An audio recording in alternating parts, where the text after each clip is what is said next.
This is Dennis Twombly from NICHD. Welcome to the NIH Virtual Fair. This is the presentation, Understanding NIH Career Development, or K Awards.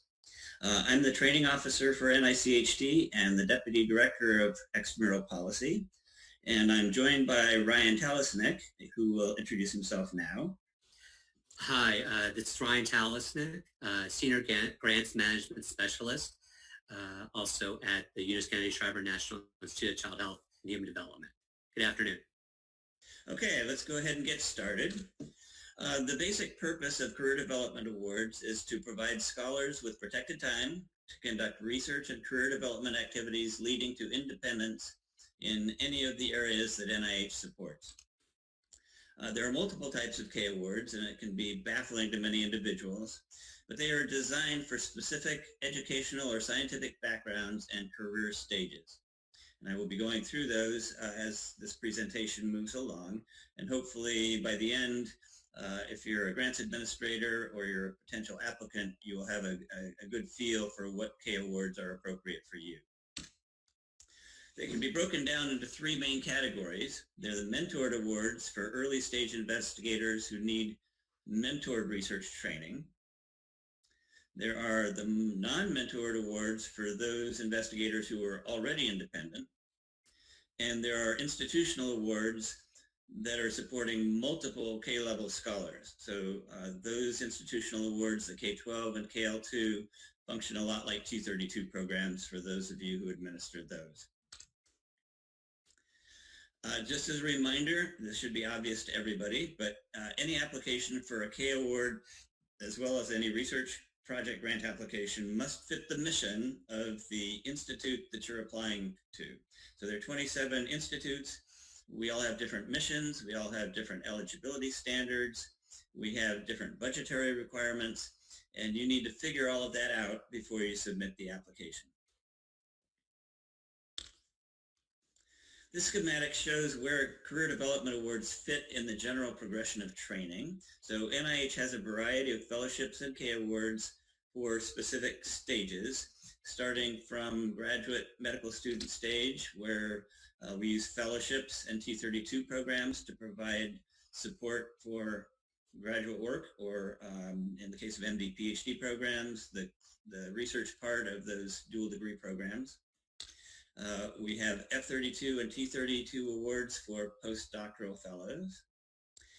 And then we started the transition stage as people move from postdoctoral training to faculty, and we have a number of K awards to facilitate that transition. One is the K22, which is the Career Transition Award. It's mostly used for intramural programs now, but NCI and other institutes use it still too. The K99 R00 Pathway to Independence Award is very popular nowadays, started in 2007. And this is a two-phase award that helps people transition from postdoctoral training to faculty. The other K awards that I have listed here, the K12, the K01, the K08, and K23, are really for early faculty, although people are technically eligible to apply while they're still senior postdoctoral fellows. Some institutions do not allow their postdocs to apply for these K awards. Some do. So this is what I'm going to be talking about mostly, are these Mentored Career Development Awards. And the goal is to bring people to the point where they can apply independently for research project grants. So the R03, R21, R01, having gone through the training pipeline, then they are ready to launch their independent scientific career and begin applying for support independently from mentors or other faculty. Finally, we do have a couple of the non-mentored awards, the K02 and K24. These are for people who already have independent funding. So I will go into more detail on each one of these things in the next few slides. These are the Mentored K Award programs. There are quite a few of them. There's something like 15 different K Awards overall. These are the most commonly used Mentored Awards. The K01 is used by many institutes, but often it's tailored to specific individuals. Some are tailored to promoting diversity. In our case at NICHD, we use them for only 3 very narrow scientific areas. The K99 at the bottom is open to clinicians as well as basic scientists, and I'll have a lot to say about that in a few minutes. But the 2 that are highlighted here in brown, the K08 and K23, are specifically for individuals who are clinically trained. So think MDs or MD PhDs, but also other clinically trained individuals. The eligibility list includes DDS, PharmDs, some different types of rehabilitation degrees, and so forth. PhDs are usually not eligible unless they have a PhD in a clinical discipline such as clinical psychology. One thing I wanted to point out here is that some individual might be eligible for not just one of these, but they could be eligible for 2 or 3 different K awards. And to save you the time of wading through all the program announcement, I think the easiest thing to do is just contact program staff or the training officer at the institute you think would host your application and just ask them whether you would be eligible for those or which ones would be most appropriate. Now this is the program announcement for the K99 R00 award. We often call these FOAs, Funding Opportunity Announcements. These are the documents that lay out all of the purposes, the eligibility factors, review criteria, budgetary limits, and so forth for virtually every single program that NIH sponsors. In this case, it's for the K99. As you see in the middle here, it lists which institutes participate in this program, and not all institutes participate in every single one, so you need to check to make sure. Down at the bottom of this first section, you'll see the special note, and in the middle of that note, you see you need to consult the table of IC-specific information, requirements, and staff contacts to go hand in hand with what you find in the rest of the funding opportunity. So this so-called IC table contains all sorts of information you need to know about how that particular institute participates in the parent announcement. Here you see the entries for NICHD for the K99. On the left, you see contact people. I'm listed as the program contact. Ryan Talisnick is listed as the grants management contact. And then in the middle is NICHD specific information. So we describe what our mission is very quickly there. You can find more information on our website, but this gives a general sketch of what we support and the types of career development awards we support. And it also lays out some of the budgetary considerations for, in this case, the K99, but the same would be true for any of the other Ks. So each K would have its own IC table. And as you see here, for the K99 phase, we will contribute up to $75,000 per year plus fringe benefits, and research support up to $25,000 per year. So those numbers will differ for different institutes, and if you scroll up and scroll down on this website, you'll see those limits for each of the other institutes that participate. The purpose of the Mentored Awards is for the candidate to develop new research skills, provides research time, generally 75% research time for those individuals to do research training with the help of a mentor, and there are also career development activities that they need to pursue during that time frame, and they propose all of that in the application. Eligibility, these are typically junior faculty level applicants. Importantly, most of the Ks require the applicant to be a U.S. citizen or permanent resident. The only exception is the K99, which allows pretty much anybody to apply, but there are important other eligibility factors that I'll talk about in a minute. Okay.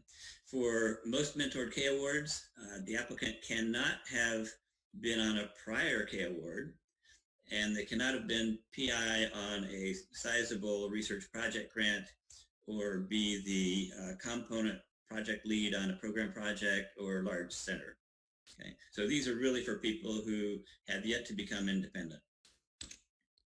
Duration is 3 to 5 years. It's not renewable, and it requires a full-time 75% effort commitment. salary levels and research support levels you'll find on the IC tables. The K99 R00 was started in 2007. It's a very interesting program. It's a two-phase award that helps people finish up their postdoctoral training and provides support for that. And it also supports the first 3 years of their independent research as a faculty member. So here's how the two phases work. The first phase, the K99 phase, is mentored. So basically these people are staying with their postdoctoral mentor and they're finishing up their research projects, their training, and getting publications out. And what they do during that time frame is start shopping themselves around for faculty positions. We encourage people to look nationwide if they can, because those who get these awards are very, very attractive faculty candidates, and that's partly why we have this award. So at some point, they will get an offer for a faculty position, and then they will apply for the R00 independent phase, which lasts 3 years. It requires a tenure track or equivalent faculty position. Again, it's 3 years so that they can launch their own program independently, and it provides $249,000 per year in total costs. So that's direct costs and indirect costs. So the direct costs, depending upon the institutional rate, is going to be, $160,000 to $180,000. Eligibility is very important to pay attention to for the K99 because it's pretty tightly limited in some cases. People who have basic degrees and PhDs are eligible. People who have clinical degrees are eligible. They simply have to be a postdoctoral fellow or equivalent. All right, so any kind of a fellow, clinical fellow could be. These can be submitted by extramural institutions or the intramural program at NIH. So this is something intramural, one of the few things, the only thing actually, that intramural fellows can apply for. As I mentioned before, this is the only K program that allows non-citizens to apply. And we have a lot of foreign scientists who come train in the United States. They intend to stay here, and they will apply for the K99 as a way of finishing up their postdoctoral work and starting a faculty position here in the States. Now this next bullet, the fourth bullet, is really a key consideration. We have a lot of questions about this. The requirement is that the applicant can have no more than 4 years of postdoctoral research experience at the time of any K99 application. So that includes the first application or a resubmission. Okay.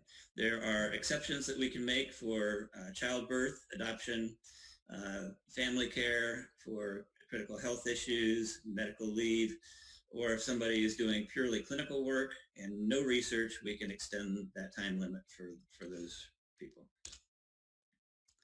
Importantly, the applicant cannot have had an independent faculty position previously, and they cannot have been PI on pretty much any kind of NIH research project grant or large-scale private foundation grants. The three main non-mentored awards are the K02, the K05, and the K24. I'm not going to go into detail on that. You can simply look at the funding opportunity, but these are individuals who are already independent and they're trying to get release time to launch new research directions, or in the case of the K24, to pursue mentoring activities. The institutional K programs, again, these are awards to an institution to support multiple scholars. The requirements for the scholars themselves are pretty standard for K, so a 75% time commitment. The duration can be anywhere from 2 to 5 years. And one thing I have to point out is that some institutes, including ours, apply an overall limit on individual K and institutional K and mentored Ks of up to 6 years, but no more than 6 years. So if somebody's been on a K12 for 3 years, they're only eligible for 3 more years on a K23, for example. So this is, again, something you'll see in the funding opportunity announcement on the IC table. All right, how to apply? Simply go to the SF424 instructions for the K series that you see here highlighted in green and follow the instructions. The default is to follow the instructions in the 424 guide. If there are specific instructions in the funding opportunity that replace or supersede some of the standard instructions, you should follow the funding opportunity. Application content, you'll see that in the FOA, but there's a candidate section. There's a research plan section where you describe the research project for, in the case of the K99, both phases, not just the R00 phase. So the K99 phase would be finishing up the postdoc and any remaining career development activities needed to be pursued then. And then when the transition is made to the R00, that's an independent research phase that usually does not require or include career development activities, but it can. These are other things that go in the application, plans and statements of the mentors and co-mentors, letters of support, environmental commitment, RCR training. These are all things that are required and they're all reviewed. They're all very important. So don't skip any of them or like omit some at the expense of others. So finally, reference letters for mentored Ks are separate from the application. So these are letters that are written by other individuals, maybe collaborators, but they are separate from the mentor and co-mentor statement. Okay, K award budget. I don't need to say anything more about that. I think I've covered that. But this is a section of the K application that you need to fill out and follow the 424 instructions for this. Clinical trials requirements. So a couple of years ago, NIH started a whole new paradigm for handling clinical trials research. They define clinical trials in a very specific way. So anybody doing human subjects research needs to figure out whether their project is considered a clinical trial. This dictates which funding opportunity you would apply to, and it determines which review criteria are involved in the scoring. And also the PI would eventually have to report the clinical trial in clinicaltrials.gov. The website at the bottom, that gives you all the details you need. It includes case studies so that you can figure out, is your research really considered a clinical trial by NIH? The main part of the determination is to first answer these 4 questions of, does it involve human subjects? Does it prospectively assign human subjects to interventions? Does it evaluate the effect of the interventions? Does it have a health-related biomedical or behavioral outcome? If the answer is yes to all those, then NIH would probably consider it a clinical trial. And in that case, you need to apply to a funding opportunity that allows clinical trials. If you apply to the wrong one, your application will be withdrawn by the Center for Scientific Review. Okay, these are some of the review criteria. Some of the review takes place at CSR. Much of the review for Ks occurs at the Institute review branches. That's how we do it for NICHD. The main scored review criteria are listed here. The overall impact score is not a numerical average of those. So sometimes people say, well, I got 1s and 2s for all these other things, but the overall score wasn't really that good. So what happened? So it's not a numerical average. These are just split up to help you figure out where the strengths and weaknesses were for your application. There are additional review criteria that do enter into the score, and there are additional review considerations that do not enter into the score. Timeline for applying. We have 3 receipt dates per year for K awards: February, June, and October for new applications, March, July, and November for resubmissions. For those cycles, the review takes place 4 to 6 months later. Council is 3 to 4 months after that. The award takes about 2 months to write up at grants management. And so the total time, if you add it all up, is 9 to 10 months. So just to help you remember, NICHD is an institute that funds research on pregnancy and perinatology. So this will be a mnemonic device for you. So think 10 months from the due date, 9 to 10 months from the due date, but that also assumes that you've spent a couple of months before that planning your application and writing your application. If the score was not fundable and you need to resubmit, the total time can be closer to 12 to 18 months. The last slide, I just wanted to point out for people who have received Ks or even those who are not applying for Ks that we have a very specific program for new investigators and early stage investigators that gives them advantages in applying for R01 grants. So a new investigator is somebody who's not previously competed for an R01 level grant. An early stage investigator is a new investigator who is within 10 years of the PhD or the end of clinical training. So why am I telling you this? NIH funds early stage investigators at much more favorable pay lines. So if you are eligible for that, you should be thinking about when to apply for an R01 as an early stage investigator. A K is not really going to get your program launched very well. An R01 is really going to be the full-size grant that gets you on your feet independently. The differences in pay lines can be 3 to 10% depending upon the institute. And so think about applying if you have the preliminary data to apply.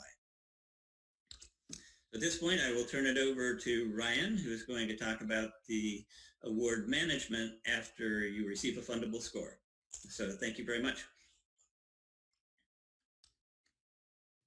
Great, thanks, Dennis.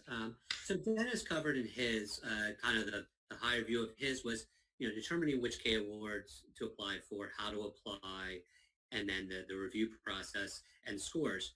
So the question is, a application gets a fundable score, so now what? So there's a pre-award review that occurs. The majority of that is within the just-in-time or JIT request and submission. Now we get a lot of questions. I got a JIT or just-in-time request. Does that mean I'm going to get funded, or does that mean that application is going to get funded? And the answer we always give is no.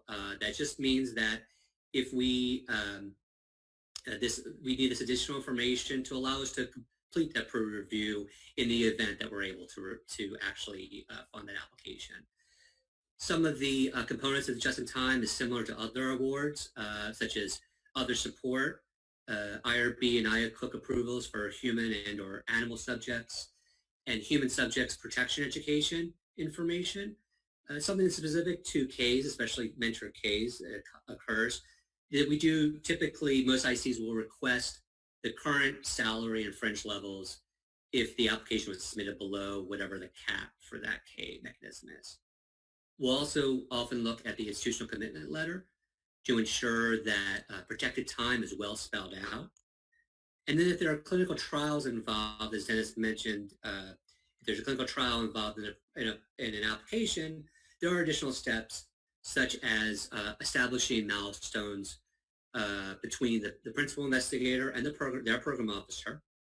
And then also some ICs, such as NICHD, do conduct an internal risk assessment to help us determine the risk level for that clinical trial. And that may require some additional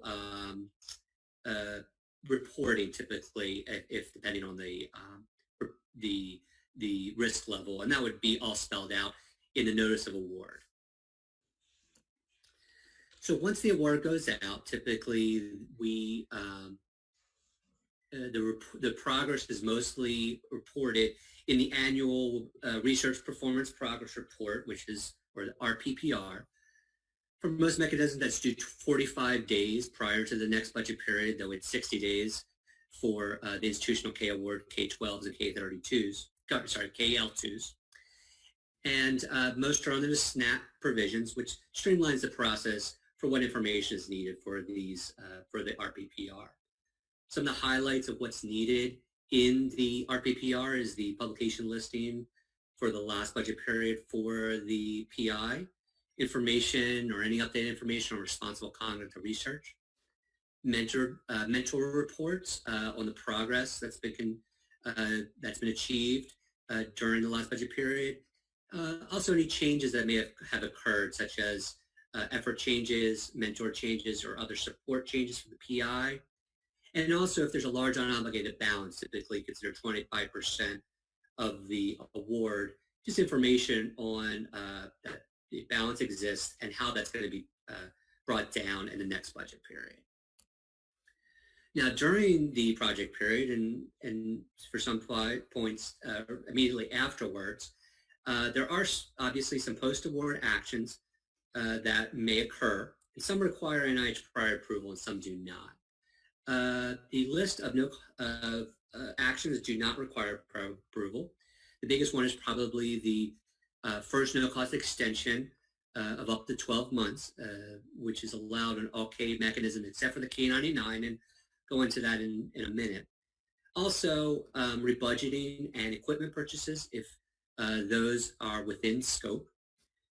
Most K awards, except for the institutional Ks, also have automatic carryover from one budget period into another that doesn't require prior approval. Also, temporary off-site training experiences and leave of absence requests of 3 months or less do not require prior approval. Obviously, there are actions that may occur that are large enough or significant enough that they do require prior approval. And this is typically done in a written letter to your grants management specialist and program officer, the PIs, PO, and GMS.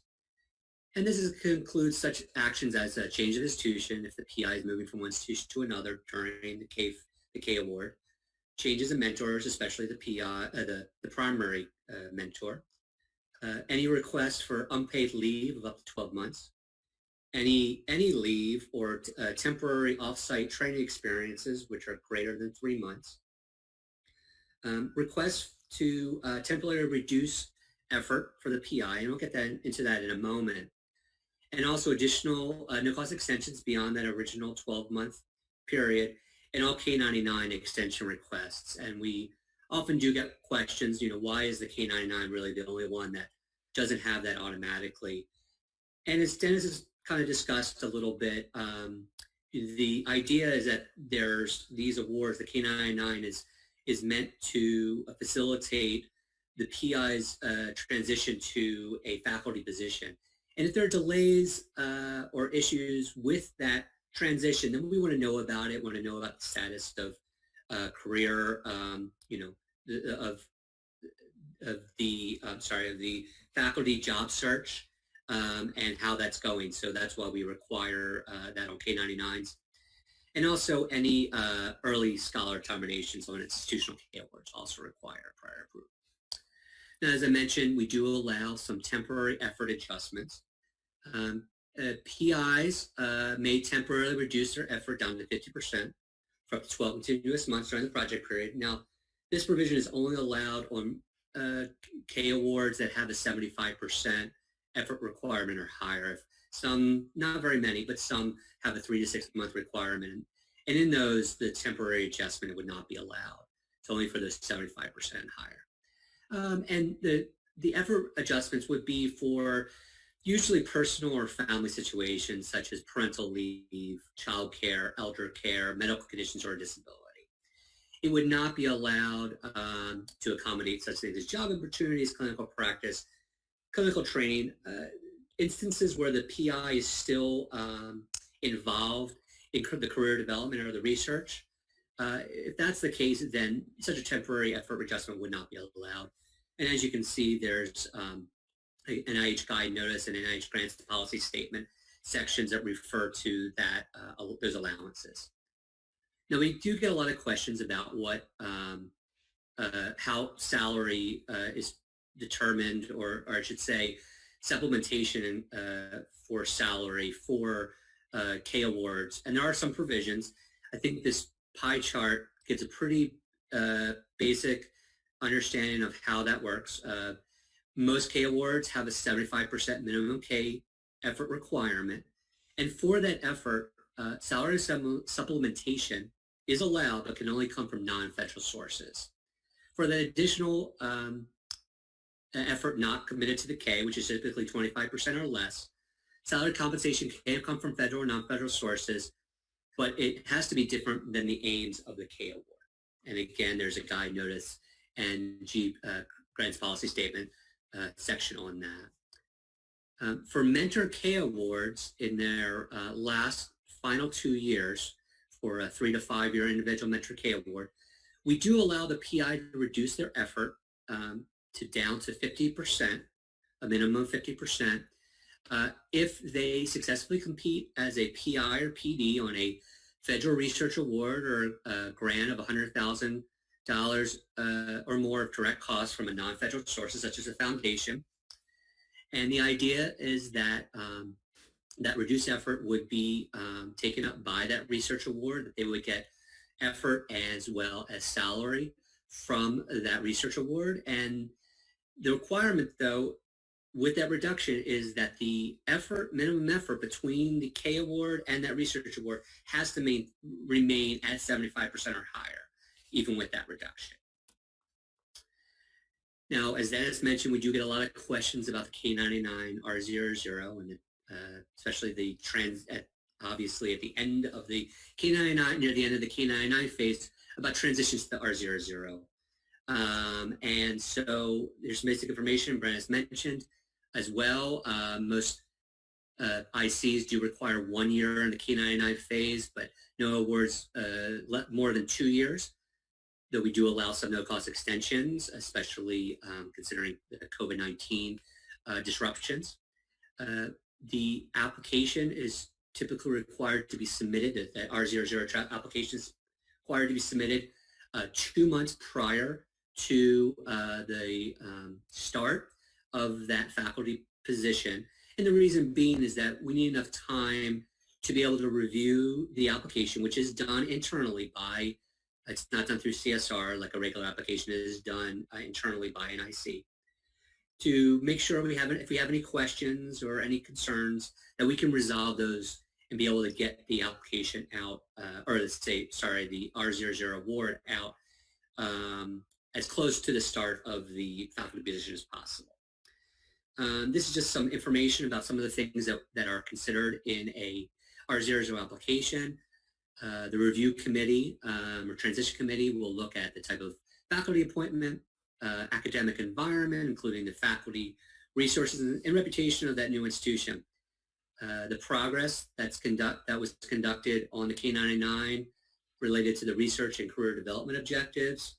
We look at the startup package, and we also want to assure that that the PI will be able to commit 75% effort to research. And the question we always get is, does all the effort of that 75% have to come from the R00? And the answer is no. That's the R00 award usually makes up a portion of that. Another large question we get is what happens to the remainder of the K99 budget if there's a balance. And each IC deals with this differently. Some do allow the PI to utilize those funds. I could tell you at NICHD we do not. What occurs is that those funds are actually offset on a later year of the R00, and that's all spelled out in the notice of award, both in the K99 award and the R00, so that nobody's kind of blindsided by that condition. As Dennis mentioned, the R00 does have a $249,000 total cost per year cap. So you do need to keep in mind that it's based on the FNA rate for that institution. And we, though it sounds like a really far ahead, but we do recommend that the PI consult with the program staff 6 months prior to the transition to make sure that everything is going well and that there are no hiccups along the way moving to the next phase. So at the end of a K award, there are, as with other awards, closeout requirements and final reporting. All K awards are required to submit a final RPPR. The exception are the K99 and K22 transition K awards, because those are transition applications such as the R00 application would include progress on the K99 phase. They're also required to submit a federal financial report at the end of the project period, though for institutional Ks, that's actually done on an annual basis. And then a final amended statement is required except for institutional Ks. So this is just a list. The next, I think, 2 slides are just lists of resources that are available to you about the different types of K awards, how to apply, sections on the NIH grants policy statement related to K awards, also FAQs that have been put out by NIH OER for how to apply, what to do if you have questions. And then there's also just wanted to provide some sources of guidance to any applicant. And this is just an wide overview of where you can go for if you have questions. Obviously, the program announcement or if there's an RFA provides information about the purpose, eligibility, allowable cost, review criteria for an application. You can go, if you want to know the mission of NIH or specific IC, you can go to the NIH website or that IC specific website. You can obviously, a PI should talk to their mentors or either current mentors or proposed mentors, as well as the department chair administrators. And so hopefully the sponsor projects projects office should have information. And then obviously always, you should always feel free to contact your NIH program officer before applying and during and after review to see how the progress is going.